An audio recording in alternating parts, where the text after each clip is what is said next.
अपने पिछले वीडियो के माध्यम से हमने ये जाना था किस प्रकार से यहाँ पे राज कर रही ईस्ट इंडिया कंपनी को रेगुलेट किया जा रहा है ब्रिटेन के मोनार्क द्वारा। और चाहे वह 1773 का रेगुलेशन एक्ट हो, 1884 का पिट्स इंडिया एक्ट हो, 1813 का चार्टर एक्ट हो, 1833 का चार्टर हो या फिर 1853 का चार्टर हो, हमने देखा कि किस प्रकार से जो ईस्ट इंडिया कंपनी है वो धीरे धीरे अपनी मोनोपोली ख़त्म करके एडमिनिस्ट्रेशन सब्जेक्ट को तवज्जो दे रहे थे। कहने का मतलब यह है कि जो व्यापार है उसको छोड़ करके यहाँ पे राज करने की प्लानिंग कर रहे थे। प्लानिंग नहीं, राज करने के लिए कानून बना रही थी नए नए। आपने देखा कि 1813 के कानून में ब्रिटेन ईस्ट इंडिया कंपनी ने चार्टर में अपने कानून में ये कहा कि हम यहाँ पे 80% मोनोपोली ख़त्म करेंगे। 33 वाले में कहा कि हम 33 वाले में कहा कि हम यहाँ के 100% मोनोपोली ख़त्म करेंगे। और 53 वाले में मोनार्क की तरफ से एक ऊपर हिंट दे दिया गया कि जो ईस्ट इंडिया कंपनी वो कभी भी मतलब ख़त्म की जा सकती है और वो केवल एक एडमिनिस्ट्रेटिव बॉडी के जैसे यहाँ पे वर्क करेगी। उसके बाद आज हम समझने वाले हैं कि कैसे, किस प्रकार से, क्या कारण रहे जिसके वजह से प्रथम स्वतंत्रता संग्राम, अंग्रेज़ों की भाषा में कहें तो सिपाही विद्रोह हुआ 1857 का, और उसके असफल होने के कारण को भी समझ लेंगे। देखिए, दरअसल ब्रिटेन जो यहाँ पे धीरे धीरे अपनी जड़ें जमाता जा रहा था, उससे ना ही किसान वर्ग के लोग परेशान थे, यानी निचले तबके के लोग, ना ही उच्च वर्ग के लोग परेशान थे। उससे किसान, सिपाही, जमींदार, राजा, पुजारी, मौलवी, पादरी, सभी लोग एक प्रकार से परेशान ही थे। क्यों परेशान थे?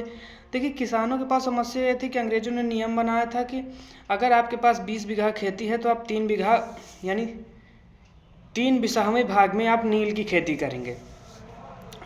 और सिपाहियों की समस्या ये थी कि एनफील्ड राइफ़ल लॉन्च कर दी थी अंग्रेज़ ने। वो एनफील्ड राइफ़ल को पैक करने के लिए जो रैपर था, उसको मजबूत बनाने के लिए जिस चर्बी का इस्तेमाल किया जाता था वो अधिकतर सूअर और गाय की चर्बी होती थी। सूअर मुस्लिमों के लिए हराम है, गाय हिंदुओं की माता होती है। अधिकतर सैनिक हिंदू और मुस्लिम थे, इस कारण से उन लोगों ने इस चीज़ को बाइकआउट किया। और आप ये बांध के साथ चलिए कि अंग्रेज़ों की जो मेन जड़ है वो उसकी आर्मी ही थी। और आर्मी, इंडिया में आर्मी अधिकतर भारतीय लोग ही थे, उनकी आर्मी में जा रहे थे, मतलब आर्मी की पोस्ट में भारतीय लोग ही थे।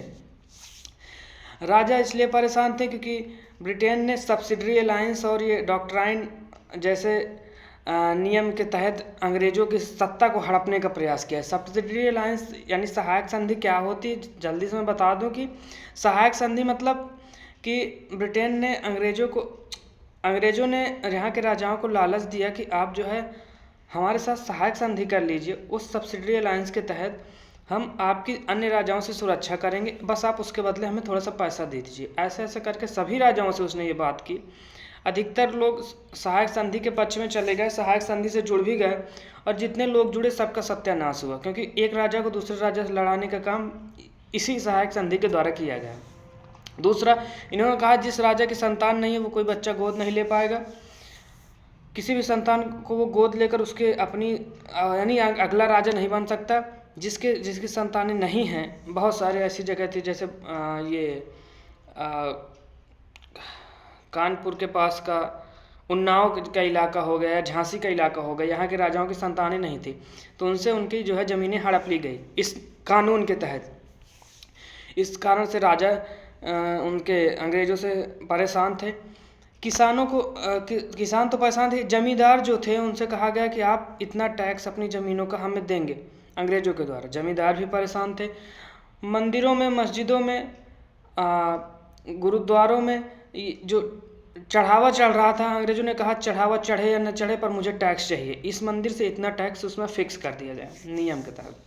अंग्रेज़ों ने हर एक राजा जो सहायक संधि से जुड़ा हुआ था उसके दरबार में अपना एक आदमी बैठा दिया। इसके तहत जब सभी लोग परेशान हो गए तो उन्होंने अलग अलग जगह से चिंगारी उठी और इस क्रांति में योगदान सिद्ध हुई। सबसे पहले कलकत्ता के पास बैरकपुर नाम की जगह है, जहाँ के एक सिपाही मंगल पांडे के द्वारा इस क्रांति की शुरुआत की गई और बाद में इस क्रांति को दबा दिया गया। दबाने के कई कारण रहे। क्रांति बहुत ही अच्छे तरीके से अपना प्रभाव डालती, पर कुछ कारणों से क्रांति उतनी प्रभावशाली नहीं सिद्ध हो पाई और क्रांति को दबा दिया गया। अब अंग्रेजों ने इस तरह इस कदर से क्रांति को दबाया कि लोगों के मन में दहशत हो गई कि इस अब दोबारा क्रांति नहीं करनी है। आज के लिए बस इतना ही। अगले वीडियो में हम थोड़ा और अच्छे से जानेंगे कि क्रांति के फेल होने के पीछे के कारण क्या थे।